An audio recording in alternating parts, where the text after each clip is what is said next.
بسم اللہ الرحمن الرحیم۔ کیا کردار پایا اور کیا انسانی وجود کے اندر ان خصوصیات کو جمع کیا کہ جو وقت کے حاکم کو ایک ہی خطبے میں گرا دے، ایک ہی خطبے میں گرا دیا، اس کو خاموش ہو جا، بس ایسی خاموشی چھائی یزید کی پھر آواز نہ نکلے۔ اور آج تک یزیدیت بی بی زینب کے وجود سے کامتی ہے، آج بھی کامتی ہے۔ آج بھی آپ دیکھیں پوری دشمن نے $1 ٹریلین جمع کیے اور داعش کو بنایا تاکہ پہلا حملہ شام پہ کیا جائے، لیکن کیا انہوں نے اور ان کے چاہنے والوں نے کیا کہ سب کو جو ہے وہ بھگا کر جو ہے وہ نکال دیا۔ یعنی آج بھی زینب خط حسینی پہ کھڑی ہوئی ہے۔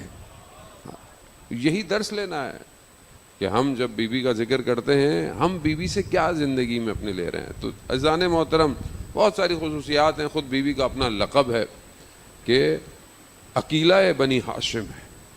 عقیلہ کس کو کہتے ہیں؟ جس کے اندر عقل بہت زیادہ ہو۔ عقل کیا ہے؟ عقل کون سی ایسی چیز ہے؟ عزیزان محترم، پروردگار نے جب حضرت آدم کو خلق کیا، بشر کو خلق کیا، تو 3 چیزوں کی پیشکش کی۔ پروردگار نے حضرت آدم کو 3 چیزوں کی پیشکش، تینوں میں سے کیا چاہیے؟ پہلی، دین چاہیے، عقل چاہیے یا حیا چاہیے؟ تینوں میں سے کسی ایک کا انتخاب کرنا ہے۔ حضرت آدم نے عقل کا انتخاب کیا۔ پروردگار نے کہا عقل کا انتخاب، کیوں؟ کیونکہ جس کے پاس عقل ہے، دین بھی اس کے پیچھے جائے گا اور حیا بھی اس کے پیچھے جائے گی۔ یعنی عقل کو ایسا لیا کہ دین بھی اور حیا خود عقل کے ساتھ آ گئی۔ اس لیے عقل بہت ضروری ہے۔ عقل صرف یہ اندر رکھا ہوا ایک حصہ نہیں ہے کہ آپ بولیں دماغ یہ، عقل یہ نہیں۔ عقل جو ہے وہ آج کی زبان میں جوانوں کی سافٹ ویئر ہے۔ سافٹ ویئر یعنی جو اپلیکیشن موبائل ہوتا ہے نا، ایک ہارڈ ہوتا ہے، اوپر سے جتنا خوبصورت ہو، جتنا اچھا آپ اس پہ کور چڑھا دیں، اس کے اندر سافٹ ویئر خراب ہو، چلے ہی نہیں، تو اس موبائل کو آپ کیا کریں گے؟ اصل تو اپلیکیشن ہے نا اس کے اندر۔ عقل سافٹ ویئر ہے، اندر جو سسٹم ہے انسان کے وہ عقل ہے، اور عقل بدن سے تعلق نہیں ہے اس کا۔ بعض اوقات انسان بڑا ہو جاتا ہے، آپ کیا کہتے ہیں؟ بچے والی عقل ہے اس کے اندر۔ اس کا مطلب کیا ہے؟ اس کا مطلب ہے وہ اندر والے کو بالغ ہونا الگ ہے۔ بعض اوقات چھوٹا سا بچہ ہوتا ہے مگر آپ کہتے ہیں اس کی عقل دیکھیں ماشاءاللہ کہاں پہنچ گیا ہے۔ تو عقل جو ہے وہ بہت امپورٹنٹ ہے، اور یہی چیز ہے کہ قرآن سے چند مثالیں آپ کو سمجھانے کے لیے کہ پروردگار جس کو عقل دے دے وہ کہاں پہنچ جاتا ہے۔ پہلی خاتون جناب بلقیس، کون سا دور ہے؟ نبی حضرت سلیمان کا دور ہے۔ حضرت سلیمان نے خط لکھا، نامہ لکھا کہ تخت بلقیس، جس کے پاس تخت تھا، حکومت تھی، کیا لکھا؟ اسلام قبول کر لیں، ایمان لے آئیں۔ تو ان کے جو ساتھ تھے انہوں نے بولا کہ ہمارے پاس اپنی اتنی فوج ہے، ہم کیوں کسی کو، کوئی ہمیں کیوں خط لکھے، ہم جاتے ہیں اور ان پر حملہ کر دیتے ہیں۔ تو عقل تھی، کہا نہیں، کوئی بہت بڑا ہدیہ بھیجو، اگر تو ہدیہ قبول کر لیا تو پتہ چل جائے گا کہ یہ دنیا کا آدمی ہے، اور اگر ہدیہ واپس کر دیا اور پھر بھی یہی کہا کہ ایمان لے کر آؤ تو پھر دیکھیں گے کیا کرنا ہے۔ ہدیہ بھیجا، بہت بڑا ہدیہ بھیجا، حضرت سلیمان نے واپس بھیج دیا۔ تو اب انہوں نے کیا کہا نہیں، اب اس کا مطلب ہے کہ یہ شخص دنیا دار نہیں ہے۔ سب چاہتے تھے کہ ہم حملہ کر دیں، لیکن ایک خاتون کی عقل نے کہا کہ نہیں، اور ایمان لے آئی۔ تو اگر انسان کے پاس یہ نہ ہو جس سے انسان درک کرتا ہو، قرآن میں کتنی جگہ پروردگار نے ارشاد فرمایا تم عقل سے سوچتے نہیں ہو، یعقلون تعقلون، کتنی جگہ خدا نے عقل کو جو ہے وہ، کیا تمہارے اندر عقل نہیں ہے؟ کیا تم ادراک نہیں کرتے؟ الم ترا کیفا، کیا تم دیکھتے نہیں ہو؟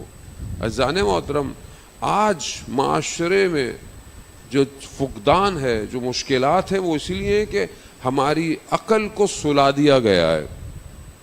عقل کہاں تیز ہوتی ہے؟ جب انسان کو کچھ سمجھایا جائے، کچھ بتایا جائے اور وہ پھر سوال کرے، جواب کرے، سوچے، تفکر کرے، عقل انسان کی کارمند ہونا شروع ہو جاتی ہے۔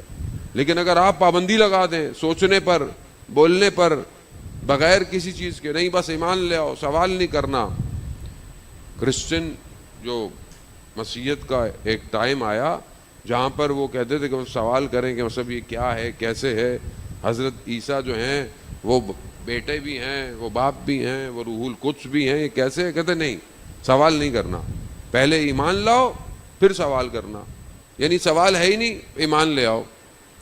اسلام ایسا نہیں ہے عزیزان محترم۔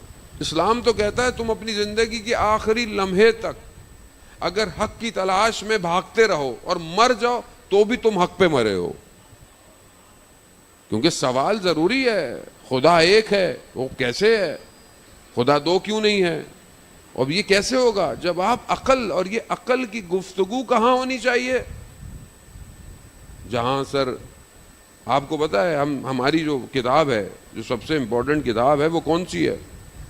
4 کتابیں، کتاب اربع میں جو ہماری سب سے امپورٹنٹ کتاب ہے وہ اصول کافی ہے۔ اصول کافی کا جو پہلا چیپٹر ہے وہ کیا ہے؟ جس قوم کی بہترین کتاب کا پہلا چیپٹر عقل ہو اور اس قوم میں عقل نہ پائی جائے، عقل اور جہل پہلا چیپٹر ہے۔ اور عقل کی گفتگو مولانا صاحب نہیں، عقل کی گفتگو نہ کریں آپ، سوال نہ، ایسی گفتگو کرو کوئی سوال نہ کرے، کیوں نہیں کرے؟ عزیزان محترم، تو عقیلہ بنی ہاشم ایسے لقب نہیں ملا، عقل ادراک کرتی تھی، عقل انسان کے وجود میں خصوصیات، جتنی باقی خصوصیات ہیں عقل لے کر آتی ہے۔ اور امام رضا علیہ الصلوۃ والسلام ارشاد ہوئے،